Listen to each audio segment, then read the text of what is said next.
So, political prodigy Tomi Lahren, who hosts The Daily Show over The Blaze, which is run by Glenn Beck, which produces her very viral Final Thoughts segments, which you have probably seen on Facebook because they average about 5 million views per video, where she decimates the lunatic liberals, has been suspended from her show for this week, and who knows if she'll even be allowed back on the air over there ever again. What did she do that was so horrible, you may be wondering? Did she say that Adolf Hitler did nothing wrong? Was she the keynote speaker at this year's annual KKK convention? No. Well, then what happened? She came out as pro-choice when she was on The View last week, disappointing and upsetting a lot of conservatives who are vehemently opposed to abortion. And while I personally disagree with her and think that the argument she presented is flawed, it's absolutely insane to pull her show off of the air. And people are saying that she decided to, quote, come out as pro-choice on The View in order to cater to that audience or be welcomed by those women. The thing is that she's talked about being pro-choice before, and in fact last year when the New York Times did a whole write-up on her, it said that she was pro-choice. Now that doesn't mean that she's pro-abortion, or that she advocates for it, or that she doesn't think that it's horrific. In fact, some of the segments that I've seen from her on the issue shows that she's quite critical of the left and their lackadaisical attitude and glorification of abortion. The truth is, Glenn Beck soured on Tomi Lahren as soon as she wouldn't drink his Never Trump Kool-Aid, like most of the people over at that network, like Dana Lash, who blocked me on Twitter after I sent her one tweet about her Never Trump neurosis. And since Tommy's a bigger star than him, obviously he's quite jealous and upset that what he thought was going to be his little protege and drink his Kool-Aid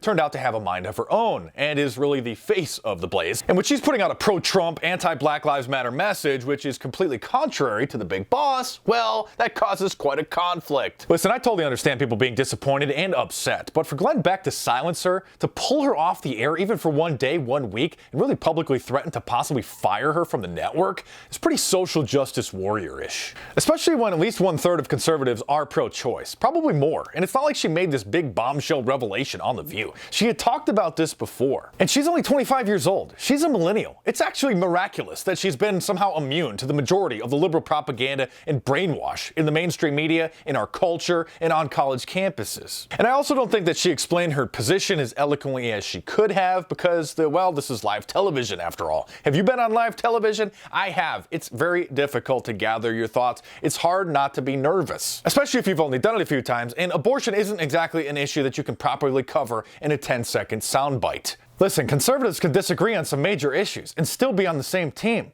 Big issues like the Iraq War, abortion, the legalization of drugs, etc. We can't let this girl get thrown under the bus for this, especially when she's not only been doing so well at combating the liberal agenda, but inspiring young people to get on board as well. If there's anybody who should have been suspended from their show, it should have been Glenn Beck, who on his syndicated radio show, not long after the September 11th attacks, said that he hated the 9/11 victims' families. No, I'm not joking. I'll play the clip here in just a second. You know, the 9/11 victims' families, the only reason that there was even an investigation into 9/11? Because a small group of widows whose husbands were killed in the attacks, who became known as the Jersey Girls, pressured Congress to actually investigate the attacks. How that investigation went is a whole other story. But how dare you, Glenn Beck, for criticizing those grieving widows, for wanting some answers and some justice for what happened to their husbands. Let me be real honest with you, and I don't think anybody on talk radio, I don't think anybody in their right mind is going to ever say this out loud, but I wonder if I'm the only one that feels this way. You know, it took me about a year to start hating the 9/11 victims' families. It took me about a year. And I had such compassion for them, and I really, I wanted to help them, and I was behind, let's give them money, let's get started, all of this stuff. And I really didn't, all the 3,000 victims' families, I don't hate all of them. I hate probably about 10 of them. But when I see, 9/11 victim family, on television or whatever, I'm just like, oh, shut up. I'm so sick of them because they're always complaining, and we did our best for them.